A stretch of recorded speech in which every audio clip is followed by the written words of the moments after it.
everyone! For today's video, I'm gonna share with you my nighttime routine. And kasi ngayon magta-try ako ng bagong skincare. So I thought I will share this with you guys para malaman niyo ang aking thoughts sa bagong Hello Glow na low pH something. Nakalimutan ko, ano set to? Wait. Etong set na to, Hello Glow Advanced Rejuvenating Set. So, na-try ko na yung cleanser, guys, at super soft. Super mild niya sa face. I'll show you the consistency dito sa hands ko. Guys, transparent siya. Tapos meron siyang mga blue na beads. Like this. Anyway, ayun, natuwa ako sa kanya kasi sobrang soft niya sa face. Sobrang lambot. Sobrang mild. As in, mararamdaman mo yung pagka-mild niya. Parang sobrang bouncy ng skin. Ganun, sobrang plump. So, itatry ko na yung isang buong set. Next, itong gagamitin natin yung Get Bright Pore Toner, Kojic Acid, plus PHA. Okay, so matagal na ako hindi nagto-toner, guys. So, natry ko din actually yung first Hello Glow na rejuvenating set nila. Maganda rin yun, guys. Nagustuhan ko yun. Ooh! Ang bango niya, guys. As in, ang bango. Amoy skincare. So, I'm not dragging it sa face ko. Pinapat ko lang siya ng ganyan. Bango niya, guys. Wala pang mahapde so far.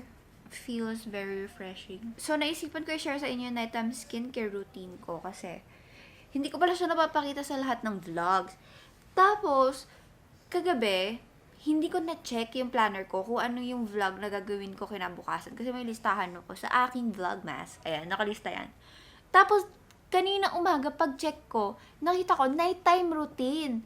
Hindi ko siya na-film kagabi. So, ngayon ko siya pinifilm. So, wala akong upload ngayong araw. So, for today, na pinapanood nyo to, dalawa ang video natin. Abangan nyo later, mamayang gabi. Ooh, I look juicy. Doon na tayo next. Oh my gosh.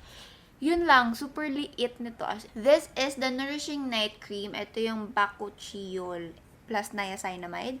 It's good na naglagay sila ng niacinamide here. Repair skin barrier, stimulates skin turnover, corrects skin blemishes. So, ayun yun. Kaso, ang konti. Actually, parang ganito lang din yung laman dun sa huling... Ooh, wow. Yung sa huling Hello Glow. Yung unang Hello Glow. Ooh, it looks like this. Hindi masyadong matapang yung scent nito compared dun sa toner. Yan. Kuha pa ako onte. Ala, feeling ko mga isang linggo ko lang itong magagamit. If ever na magustuhan ko to, sana maglabas sila ng malaki.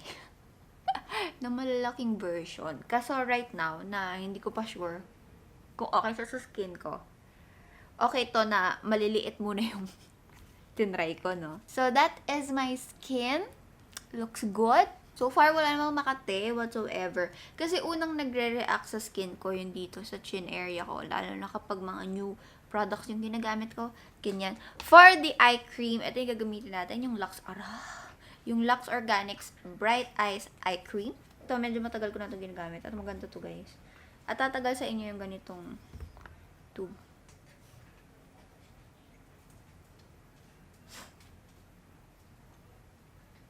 And next, yung BLK lip balm. So, my favorite part of the night is actually the lotion na ginagamit ko ngayon. Itong Kojisan. Nagugustuhan ko to, guys. Itong Kojisan na lotion with Hydro Moist something. Sobrang ganda niya sa skin. Sobrang light niya, guys. Like, for real. And ngayon kasi, kita nyo naman, ang dami kong marks. Ang dami kong kalmot ng mga dogos. Lalo na ni Draco. Basta marami akong ganun-ganun na problem sa skin ko. Sobrang lightweight nito. Ang bilis niyang ma-absorb ng skin. Nilalagay ko din siya sa kilikili ko para ma-moisturize din yung kilikili ko. Especially ako, ever since, kapag naglo-lotion ako, ayaw ko talaga nung heavy. Kasi napupuntos sa mga bedsheets, ganun. So, mas gusto ko yung ganito. Sobrang bilis niyang ma-absorb ng skin. Give it like mga 3 minutes. Tapos fully absorbed na siya sa skin mo. I love it. Ang interesting thing pa dito sa lotion na to, kapag nilalagay ko siya, diba?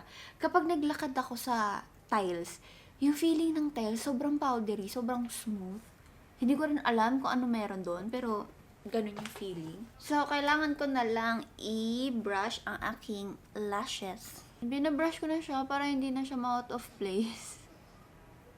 Lalo nakakalagay lang. A few more skincare staples This one, yung Oxycure Acne Clear Potion, and yung Bello Acne Pro. Etong dalawa yung ginagamit ko sa mga spots ko. Pero ito naubos ko na actually, so ito na yung ginagamit ko. Both works really good. As in, makakita ka ng difference kinabukasan. Parang mababawasan yung pagka-inflame ng pimples mo. Ito ang aking exfoliator. Ito yung Eye White Korea 2-Minute Whitening Miracle, A-Stop Pimple Patch, and this Oxycure Acne Clear Powder Mud. Ayun yung ginagamit ko if ever na nagbe-breakout ako, anything, ganun. So, ayun lang guys. Thank you so much for watching my nighttime skincare routine. I really hope you enjoyed watching. And super sorry talaga wala akong vlogmas kahapon. Pero this is it.